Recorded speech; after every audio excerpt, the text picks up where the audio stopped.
Gosse Hussain.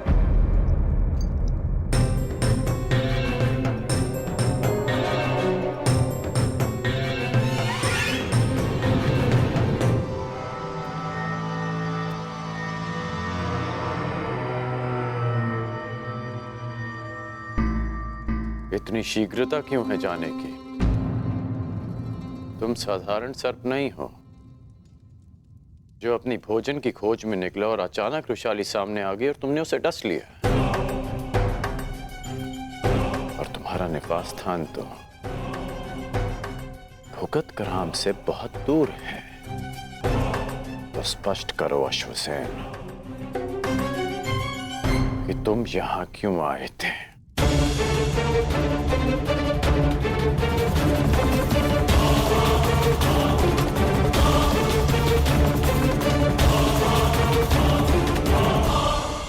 कहीं तुम्हें शकुनी ने तो नहीं भेजा? आइए सम्राट, पधारिए। अपना स्थान ग्रहण करके मुझ पर अनुग्रह कीजिए।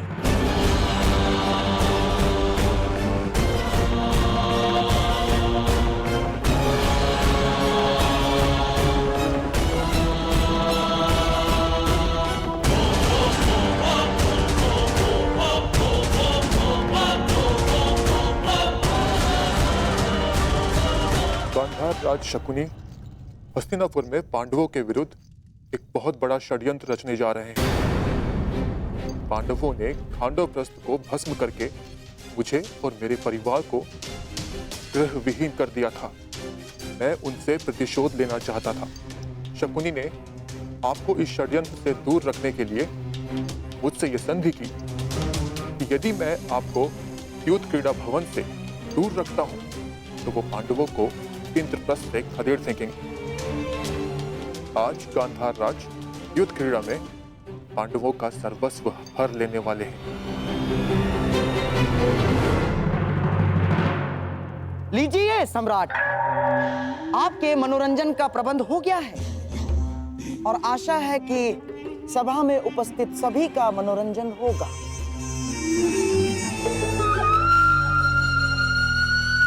शकुनी,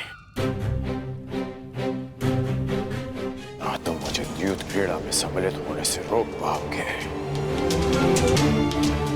और ना मैं पांडवों से छल करने में तुम्हें सफल होने दूंगा।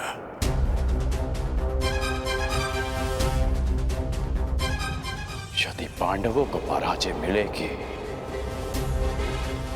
तो वो युद्ध भूमि में, युद्ध में नहीं। मैं मेरे मित्र दुर्योधन का नाम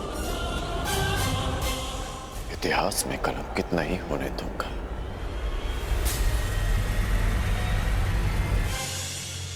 अरे साम्राज्ञी, आप अभी तक द्वार पर ही खड़ी हैं?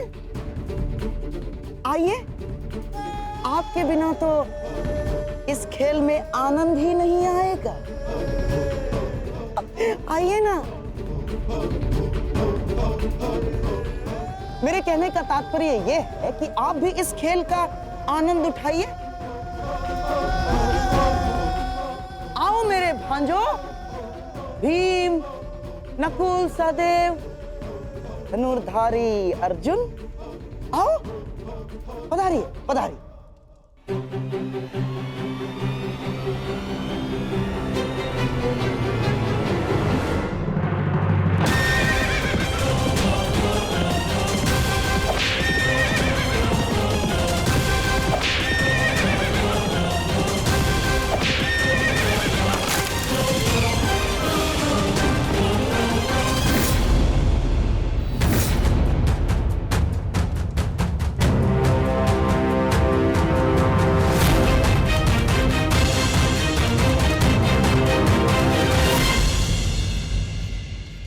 सम्राट की जय हो। सम्राट, चौसर के नियम तो आपको ज्ञात होंगे ही।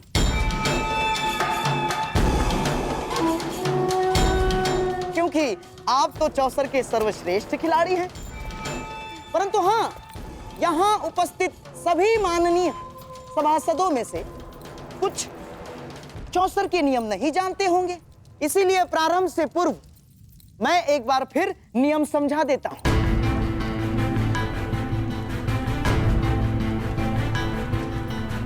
आपके और मेरे दुर्योधन के पास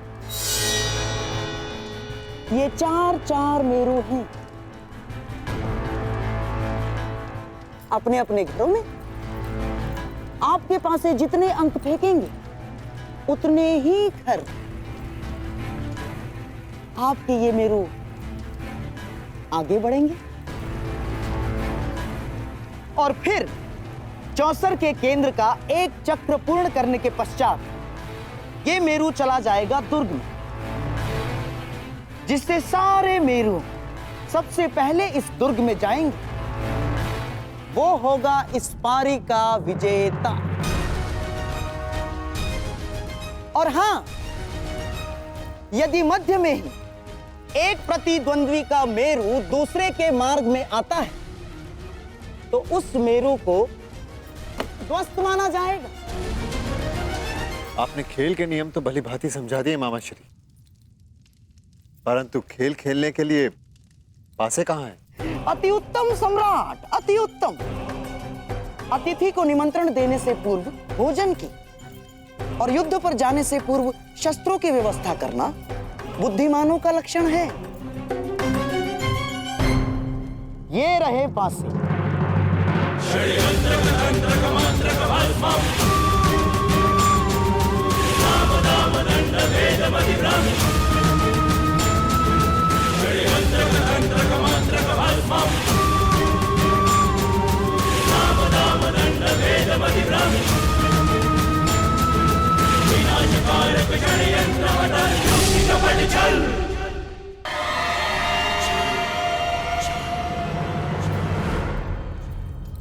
ये लीजिए सम्राट, नूतन नवीन अभी तक एक बार भी फेंके नहीं गए, विशेष रूप से आज के खेल के लिए निर्मित हैं। अब आप अतिथि हैं और सम्राट भी, इसीलिए आज के खेल का पहला पासा आप फेंकेंगे।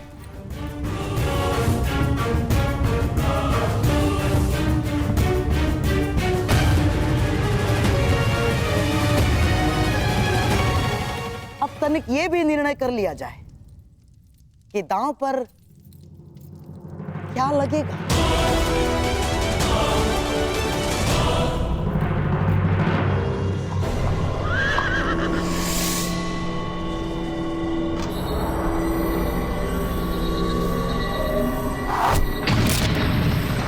यदि सम्राट की आज्ञा हो तो पहला दांव 1-1 सहस्त्र स्वर्ण मुद्राओं के लिए हो। स्वीकार है।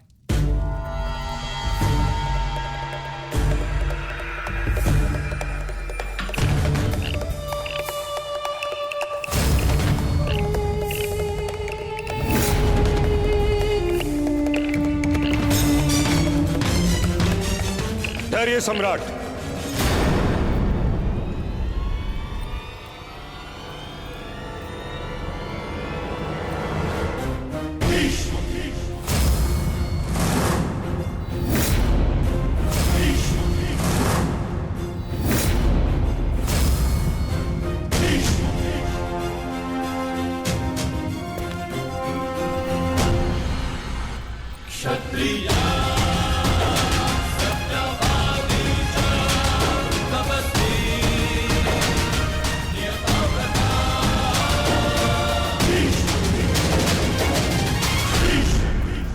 एक निवेदन करना है।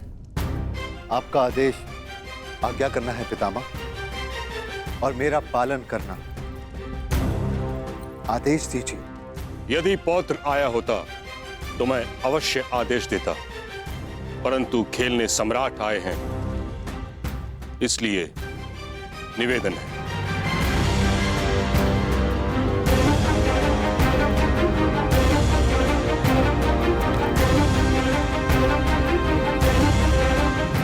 आप ज्ञानी हैं, जानकार हैं, जानते ही होंगे कि जहां वट वृक्ष न हो वहां आनंद के वृक्ष को पवित्र मानकर पूजा की जाती है। जहां गंगा न हो वहां अंजलि में जल लेकर उसे गंगा मानकर आचमन किया जाता है। उसी प्रकार हाथ में पासे लेने से द्यूत पूर्ण माना जा सकता है। यह प्रतीक यदि धर्म पर लागू हो सकता है तो अधर्म पर भी होना चाहिए। इसलिए मेरा आपसे निवेदन है, इस क्रीड़ा से उठिए और इस समारोह को संपन्न समझिए।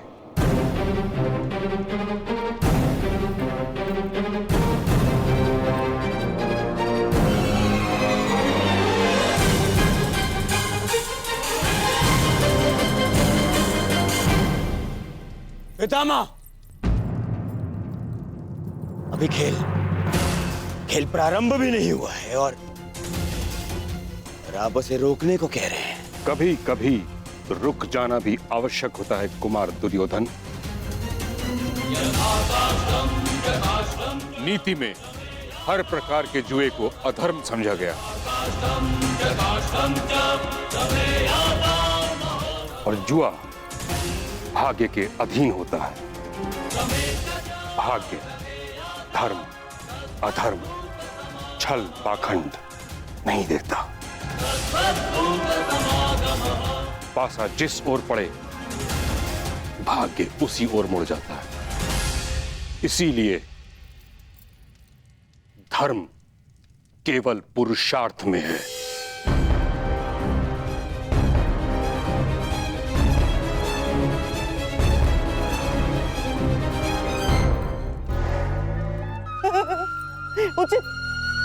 उचित कहां महामहिम, परंतु युद्ध के भांति द्यूत भी पुरुषार्थ माना गया है। जो द्यूत को पुरुषार्थ माने, मैं उसे पुरुष ही नहीं मानता गंधार राज।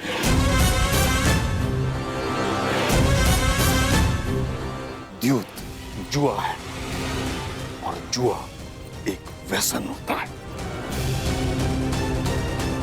जिसका अंत पतन ही होता है। और इस कारणवश मैं इस अधर्म को रोकने आया हूं।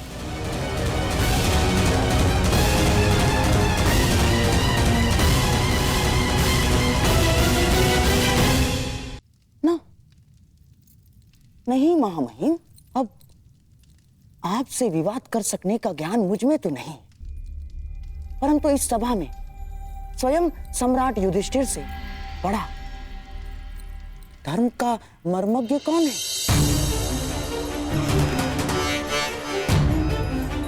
तो सम्राट से ही पूछ लिया जाए कि धर्म क्या है। कहिए धर्मराज, आज के इस क्रीड़ा के विषय में आपका धर्म क्या कहता है?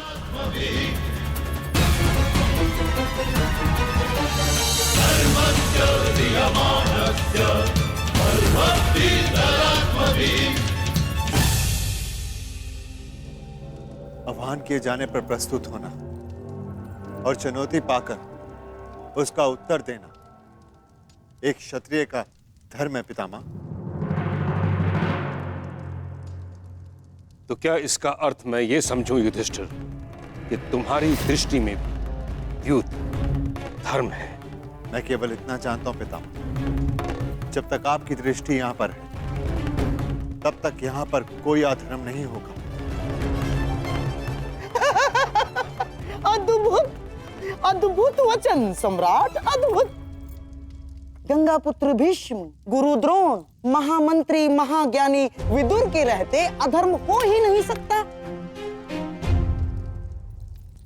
गंधार राज, आचार्य द्रोण, मैं और विदुर, हम तीनों के अतिरिक्त अन्य लोग भी राज्यसभा में हैं। महामहिम, मैं आपका संकेत समझ गया।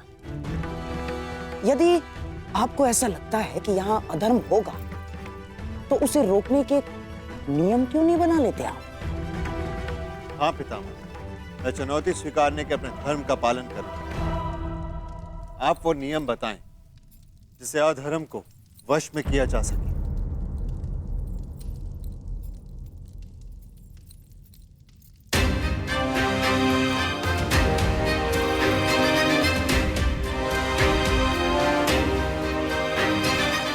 ठीक है, तो सर्वप्रथम कोई भी प्रतिद्वंदी दूसरे प्रतिद्वंदी को आगे खेलने के लिए विवश नहीं करेगा। यदि एक खिलाड़ी खेल छोड़ना चाहे तो दूसरे को उससे कोई आपत्ति नहीं होनी चाहिए। परंतु पितामह, बोलो दुर्योधन, तुम केवल अपने पितामह के समक्ष नहीं बल्कि हस्तिनापुर के सिंहासन के संरक्षक और प्रमुख सेनापति के समक्ष हो। समझ गए? स्वीकार है महामहिम। और कोई नियम? कोई भी प्रतिद्वंदी केवल वही वस्तु या संपत्ति दांव पर लगा सकता है जिसका वो स्वयं अधिकारी हो। पितामह, कैसे कड़े नियम हैं? आप खेल खेलने देना चाहते भी हैं या नहीं? मैं तो पहले से ही इस खेल के विरुद्ध था, परंतु तुम अगर नियमों का पालन नहीं करना चाहते तो इस क्रीड़ा को समाप्त समझो।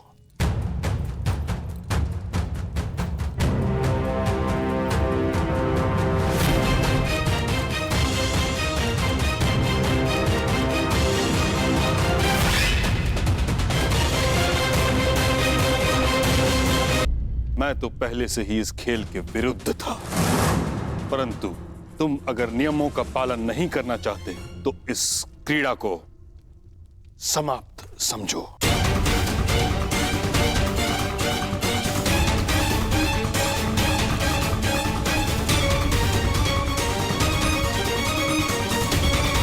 युधिष्ठिर सम्राट हैं और आप युवराज हैं कुमार। आप दोनों का पद और संपत्ति समान नहीं है, इसलिए दांव केवल उस पर खेला जाए जिस पर आपका अधिकार हो। सत्य कह रहे हैं महात्मा विदुर, और मैं इनके कथन का समर्थन करता हूं। परंतु दुर्योधन, अरे इतने महान विद्वान प्रकांड पंडित नियम बना रहे हैं तो हमें स्वीकार है। मामा, इन सबको इन्हीं के नियमों में बांधेगा तुम्हारा मामा आज। स्वीकार है। महामहिम, हमें आपके सारे नियम स्वीकार हैं।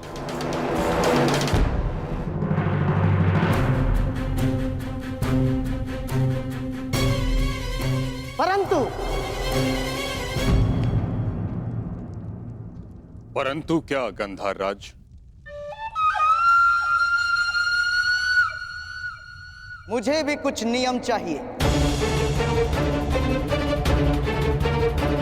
पहला, द्यूत क्रीड़ा कब रोकी जानी है, इसका निर्णय दोनों खिलाड़ी परस्पर विमर्श से करेंगे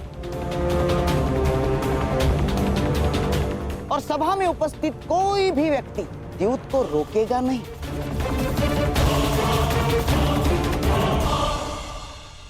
मुझे शकुनी के इस नियम में कोई आपत्ति दिखाई नहीं देती। स्वीकार है। धन्यवाद महाराज। और हाँ, और एक बात, यहाँ जिस भांति नियम बनाए गए उससे यह स्पष्ट प्रतीत होता है कि महानुभावों के मन में यह विश्वास बैठा है कि मैं यहाँ कोई छल करूंगा। इसीलिए मैं चाहता हूं कि जब तक द्यूत क्रीड़ा चलेगी सभा स्थल को छोड़कर कोई नहीं जा पाएगा।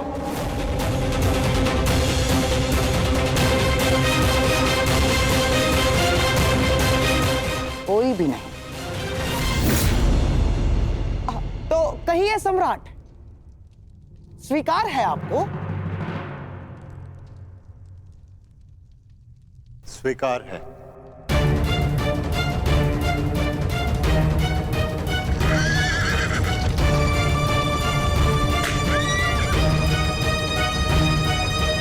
ठहरो,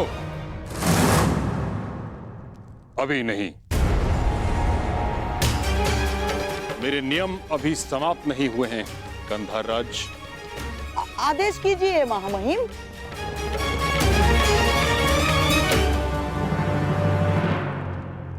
इस सभा में स्त्रियां प्रस्तुत नहीं होंगी।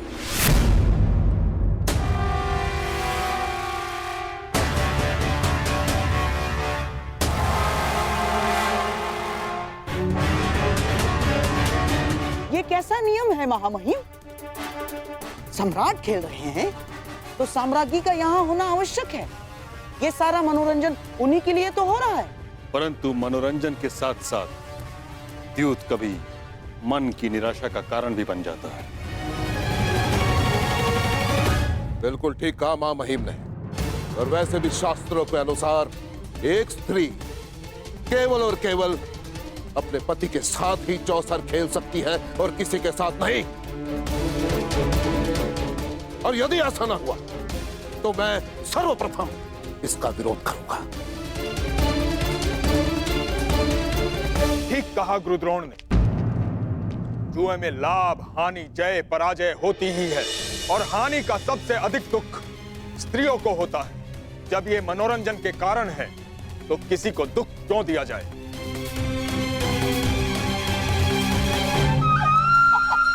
ठीक है महामहिम, अब गंगा पुत्र ने नियम बनाए हैं तो मानने तो होंगे ही। ये भी नियम स्वीकार है।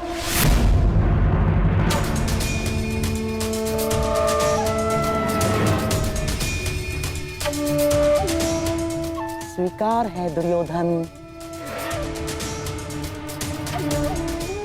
परंतु महामहिम, ये चौसर का खेल बहुत लंबा है और मेरे प्रिय भीम को बहुत भूख लगती है और मुझे प्यास, और यहाँ इतने अतिथि गण भी उपस्थित हैं। तो मेरा निवेदन है कि भले ही राज स्त्रियां सभा में ना आए, परंतु दासियों को यहाँ आने की और स्वामी की सेवा करने की अनुमति मिलनी ही चाहिए।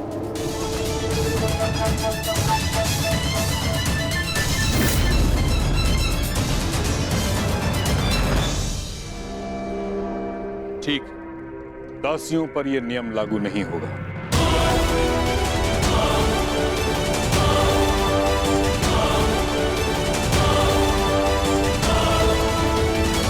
मेरा भी एक निवेदन है सम्राट। मेरी ओर से पासे मामाश्री फेंकेंगे।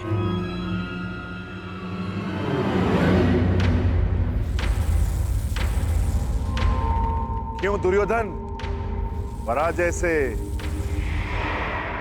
भयभीत हो?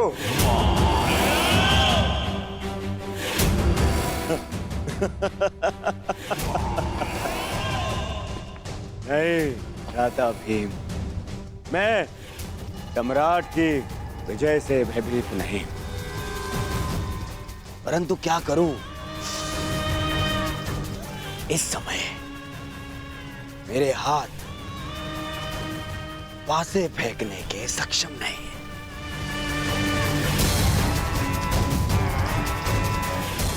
और यदि मैं हार गया तो भ्राता युधिष्ठिर को लगेगा कि मैं उनके सम्मान में हार गया।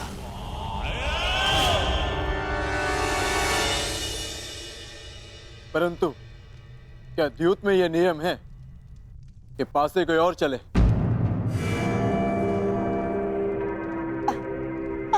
अब अर्जुन, क्या है, ये नियम नहीं है, ये खिलाड़ी का अधिकार है जो दुर्योधन ने उपयोग किया। जैसे युद्ध में नहीं होता, लड़ते सैनिक हैं, पर विजय पर अधिकार किसकी होती है? राजा की। और फिर दुर्योधन तो केवल निवेदन कर रहा है अर्जुन। अब सम्राट की इच्छा कि वो अपने अनुज दुर्योधन का निवेदन स्वीकार करते हैं या नहीं? स्वीकार है। धन्य हो सम्राट, धन्य हो। सम्राट का मन इंद्रप्रस्थ जैसा ही विशाल है। बैठिए, बधाइए।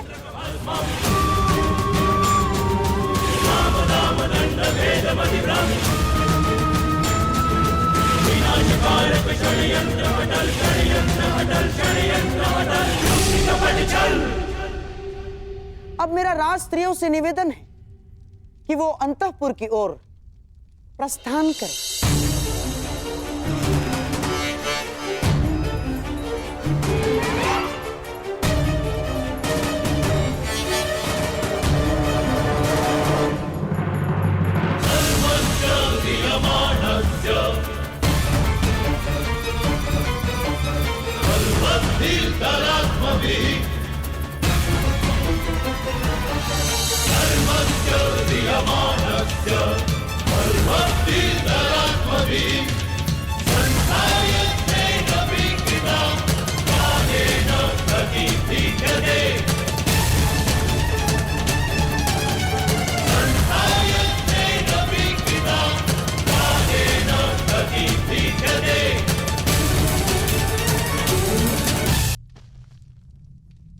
सम्राट,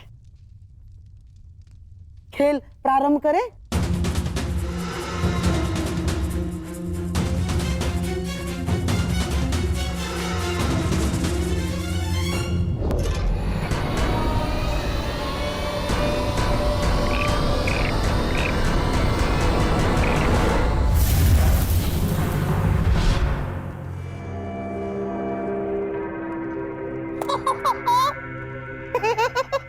पहले ही चाल में पौबारा। प्रतीत होता है कि भाग्य भी चक्रवर्ती सम्राट के अधीन है।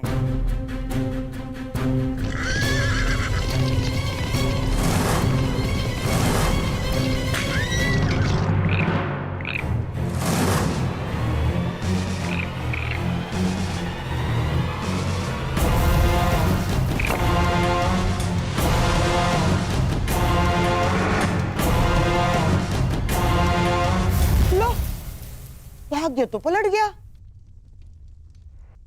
इस बार दुर्योधन आगे निकल गया।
यह द्यूत एक छल है सम्राट युधिष्ठिर।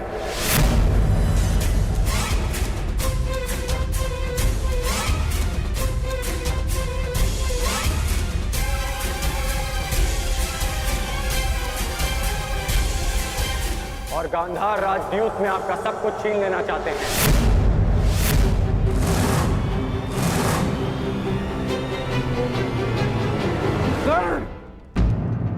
ये क्या कह रहे हो तुम? हाँ महाराज, इस समय चौसर पर आपका पुत्र और मेरा मित्र नहीं, गांधार नरेश शकुनी का भांजा दुर्योधन बैठा है।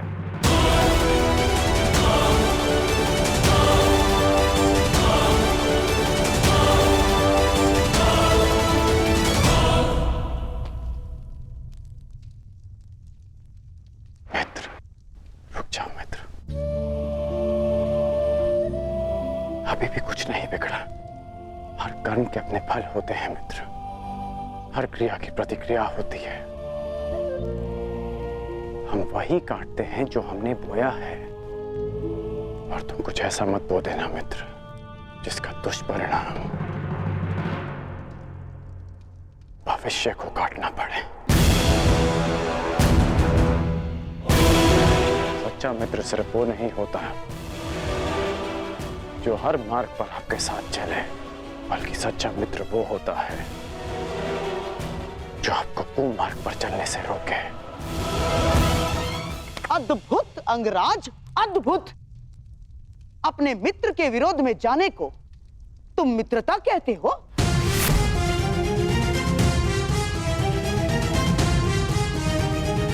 मित्रता का वृक्ष विश्वास, प्रेम और समर्पण की भूमि पर लगता है।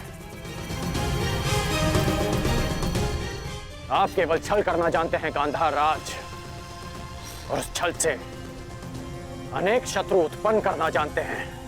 और इस समय भी आप छल से पांडवों का सब कुछ छीन लेना चाहते हैं।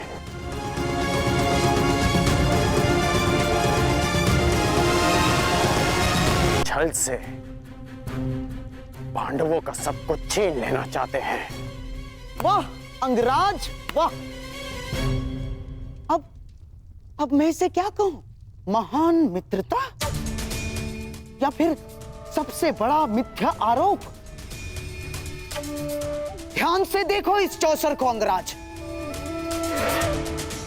सम्राट युधिष्ठिर दुर्योधन से सब कुछ जीतने से केवल एक पग दूर है। तुम्हारा ये परम मित्र दुर्योधन अपना सब कुछ हारने की सीमा पर खड़ा है, और तुम मुझ पर और दुर्योधन पर छल का आरोप लगा रहे हो।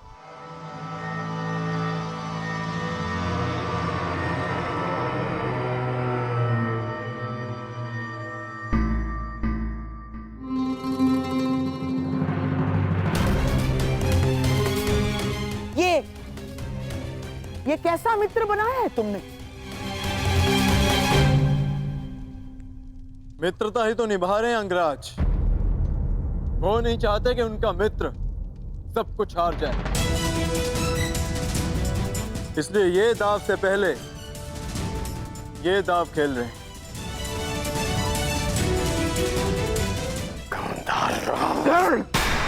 ये क्या कह रहे हो तुम? इस भांति राजसभा में आकर किसी पर लांछन लगाना सही बात नहीं है अंगराज। यहां सबके समक्ष खेल हो रहा है, कोई छल नहीं हुआ है। अब प्रलाप बंद कीजिए और शांति से अपना स्थान ग्रहण कीजिए। यहां मुझ पर सबसे बड़ा उत्तरदायित्व है, मेरे दुर्योधन को इस हार से बचाना। चाहिए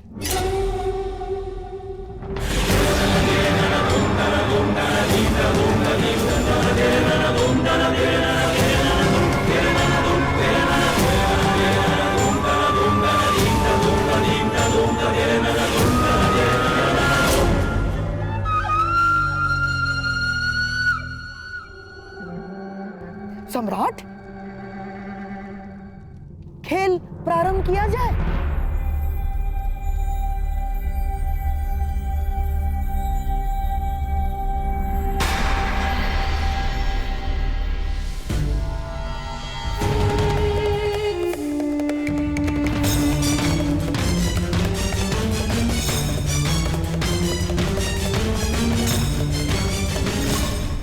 बधाई हो जयेश, बधाई हो, आप विजयी हुए। अब बताइए अंगराज, क्या ये छल है?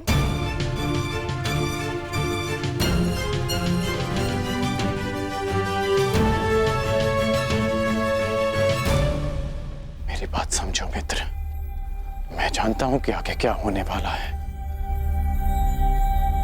मैंने आज तक तुमसे कुछ नहीं मांगा, परंतु आज मांग रहा हूं। इस खेल को रोक दो, तुम्हारा प्रतिशोध लिया जाएगा मित्र। मैं लूंगा तुम्हारा प्रतिशोध, परंतु युद्ध भूमि में, युद्ध क्रीड़ा में नहीं।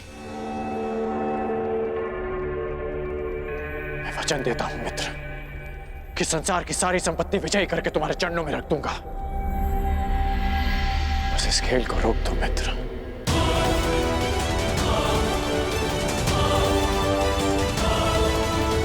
देता हूं मित्र कि संसार की सारी संपत्ति विजयी करके तुम्हारे चरणों में रख दूंगा। बस इस खेल को रोक दो मित्र।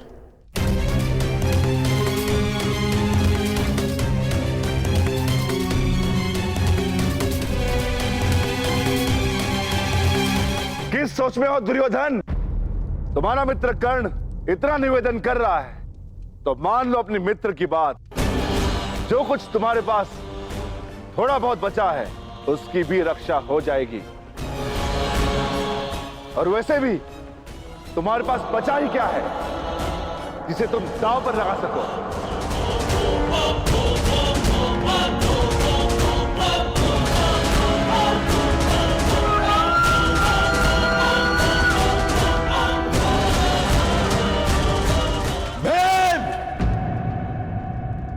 दुर्योधन अजय योद्धा है।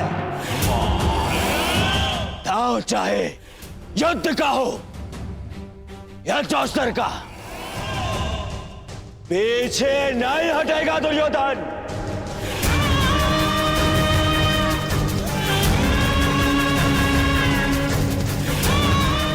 मैं दांव खेलूंगा दांव। खेलो, अवश्य खेलो, परंतु ज्येष्ठ के विरुद्ध दांव पर क्या लगाओगे? सर्वस्व, वो जिस पर मेरा अधिकार है और वो भी जिस पर मेरा अधिकार होगा।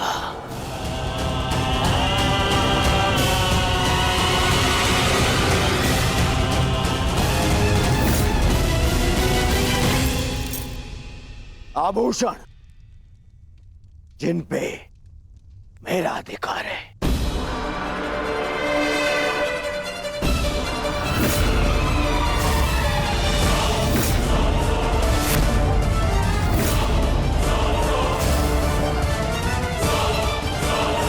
ये हस्तिनापुर के युवराज का मुकुट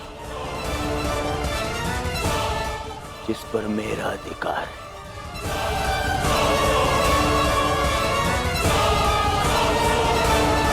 और सबसे अधिक महत्वपूर्ण वो जिस पर मेरा अधिकार होगा।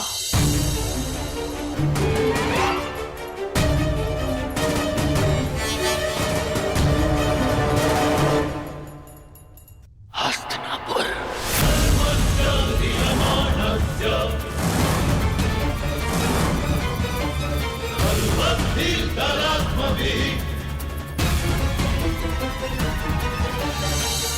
मैं दुर्योधन आज हस्तिनापुर के सिंहासन को दांव पे लगाता हूं।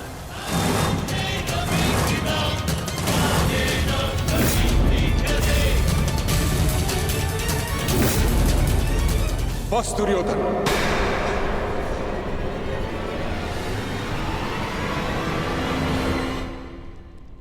हस्तिनापुर कोई वस्तु, कोई आभूषण, कोई संपत्ति नहीं। हस्तिनापुर सम्मान है। कुरुवंश ने सहस्त्र वर्षों की साधना से इसे अर्जित किया है। तुम इसे चौसर पर दांव लगाने की बात करते हो। इससे पूर्व कि मैं इसे हस्तिनापुर का अपमान समझकर शस्त्र उठा लूं, अपने मन से ये बात निकाल फेंको। दुर्योधन, महामहिम बिल्कुल ठीक कह रहे हैं। हस्तिनापुर पर तुम्हारा कोई अधिकार नहीं। तुम केवल और केवल यहां के युवराज हो, यहां के सम्राट नहीं। तो हो जाऊंगा कुरुद्रोण।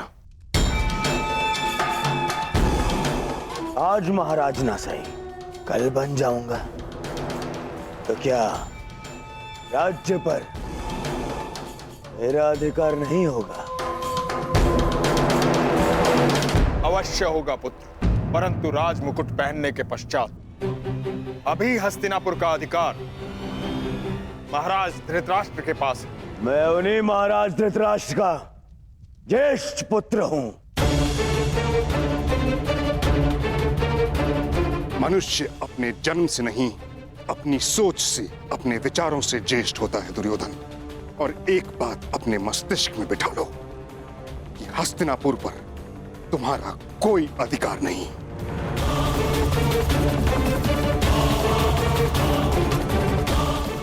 ठीक है, तो जिनका अधिकार है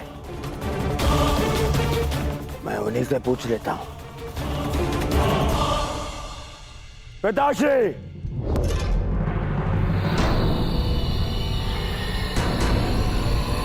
मैंने अपने आप को वचन दिया है कि आपका पुत्र ये खेल जीत के रहेगा। या तो मैं आज विजय रथ पर जीत कर जाऊंगा या अपनी अंतिम यात्रा पर।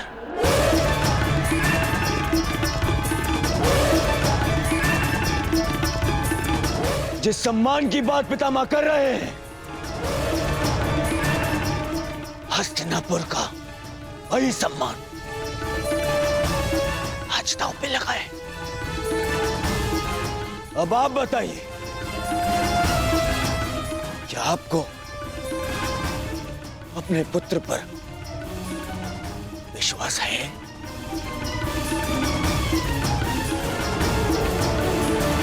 यह आप भी पितामह की भांति हस्तिनापुर पर मेरा अधिकार नहीं मानते? क्या विभाजन के पश्चात भी आपको लगता है कि मेरा इस सिंहासन पे अधिकार नहीं? बोलिए ना पिताश्री।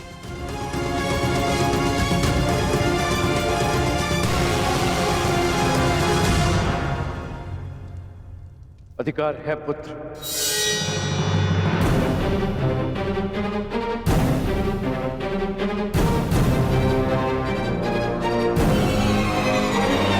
और मैं तुम्हें उस अधिकार का प्रयोग करने की अनुमति देता हूं। धृतराष्ट्र, तुम ऐसा नहीं कर सकते।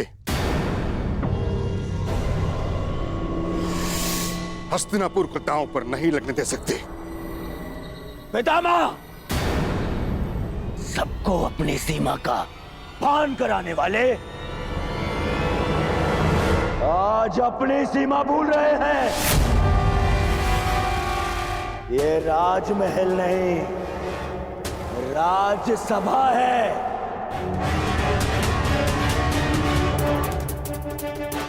और इस समय वो अपने महाराज से बात कर रहे हैं और आप सेनापति हैं और सिंहासन पे बैठने वाले महाराज की आज्ञा पर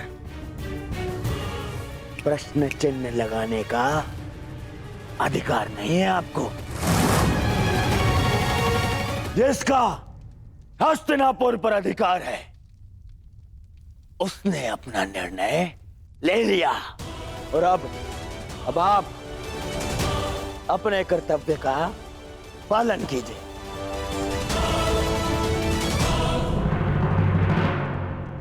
तो अब मैं दुर्योधन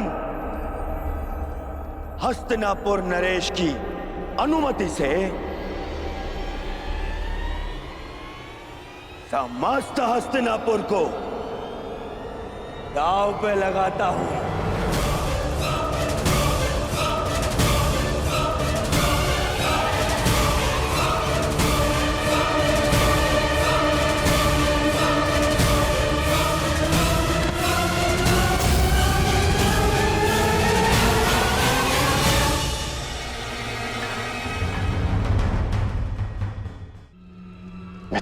कांड, ये मार्ग दिखाने का नहीं, मार्ग बनाने का समय है। मौन रहो अब। तो बोलिए सम्राट। एक दाव और सब कुछ आपका। क्या ये दांव खेलने का साहस और सामर्थ्य है आप में?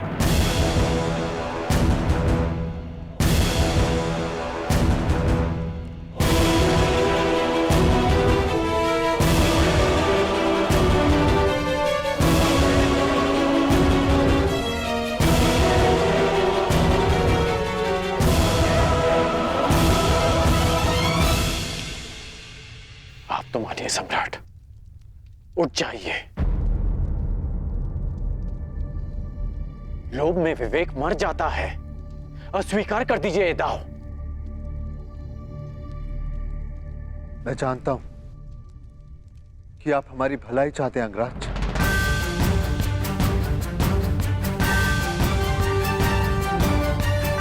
परंतु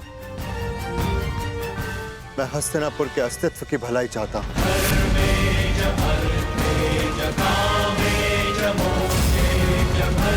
यदि मैं हस्तिनापुर जीत गया तो जीवन भर का संघर्ष समाप्त हो जाएगा, सहस्त्र सैनिकों के प्राण बच जाएंगे और षड्यंत्रों का अंत होगा। और वो कारण भी मूल सहित समाप्त हो जाएगा जो भाइयों के बीच में वैर का कारण है।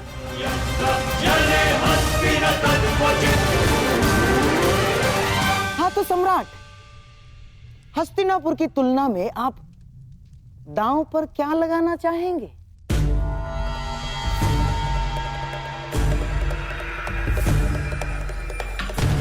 नहीं युधिष्ठिर, नहीं। खीरो पांडुपुत्र,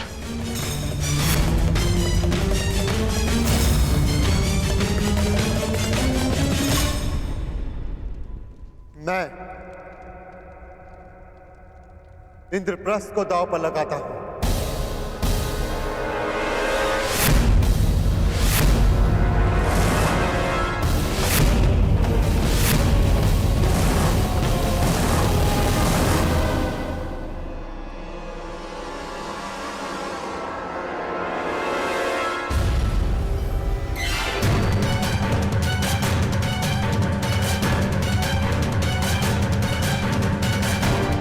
ये तुमने क्या किया? अब भी समय है पुत्र, पीछे हट जाओ। चुनौती का उत्तर देना ही एक क्षत्रिय का धर्म है काकाश्री। बस बहुत हुआ। मैं इस प्रपंच का दर्शक बनकर नहीं रहना चाहता।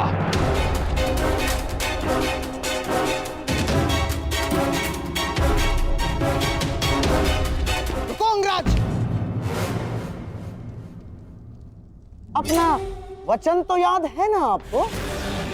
प्रत्येक परिस्थिति में आपको अपने मित्र का साथ देना होगा। मुझे वचन दो, हर परिस्थिति में तुम मेरा साथ दोगे। मैं वचन देता कि मैं अपने मित्र को अकेला नहीं छोड़ूंगा। तुम्हारा यह परम मित्र दुर्योधन जीवन के विकट मोड़ पर खड़ा है और तुम उसे छोड़कर जाने की बात कर रहे हो? नहीं अंगराज, आपको रुकना होगा।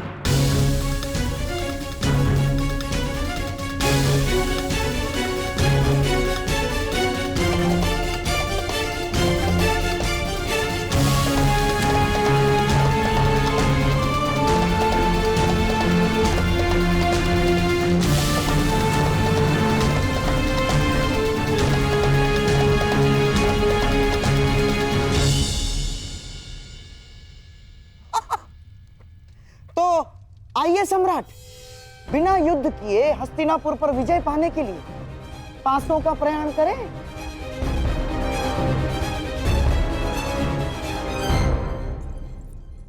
स्वरागे की जय हो। क्या सूचना है? महाराज युधिष्ठिर ने कुमार दुर्योधन का सब कुछ छीन लिया है।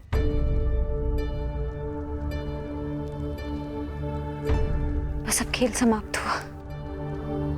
माताश्री, अब हमें चलना चाहिए।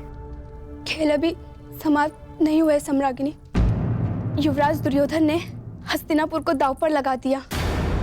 अंगराज कर्ण ने सम्राट को रोकने का प्रयास किया। तो सम्राट मान गए ना? नहीं महारानी, उन्होंने भी इंद्रप्रस्थ दांव पर लगा दिया।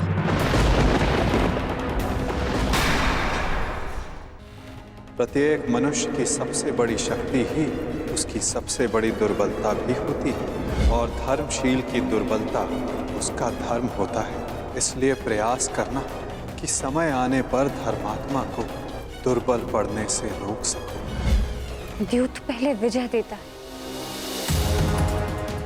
और फिर विवेक हरकर पराजय। सम्राट को रोकना आवश्यक है माताश्री।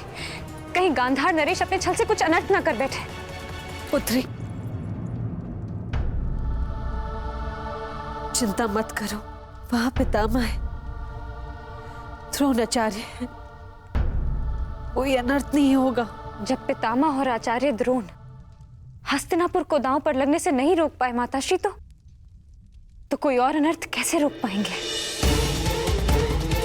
सब नियम से बंधे हैं और हम भी। और नियम ये है कि जब तक युद्ध चलेगा राजस्त्री सभा में प्रवेश नहीं करेंगे। लीजिए सम्राट, अब दोनों खिलाड़ियों का केवल एक एक मेरू शेष है, दांव बराबर का, और जीतने का अवसर भी बराबर का।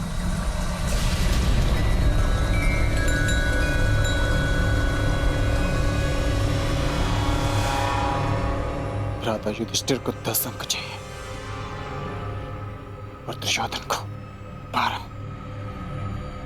बस किसी प्रकार भ्राता युधिष्ठिर 10 अंक ले आए, फिर खेल समाप्त।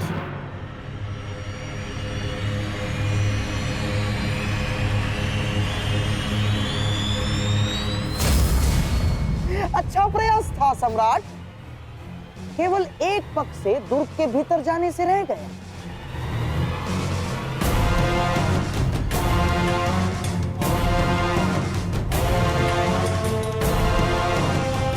अगले अवसर में हमारी जीत सुनिश्चित है अर्जुन।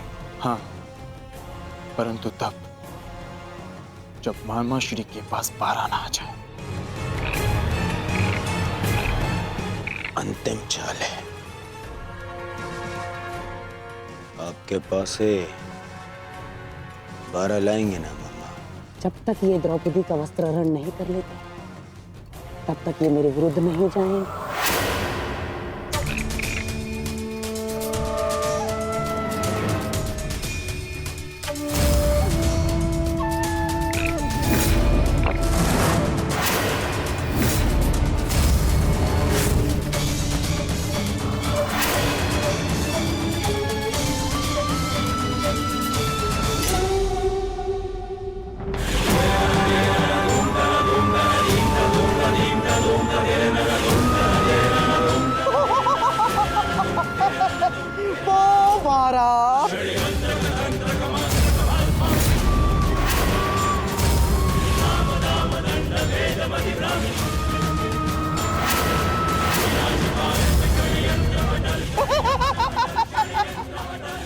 बधाई हो मेरे होने वाले सम्राट। आज से इंद्रप्रस्थ तुम्हारा।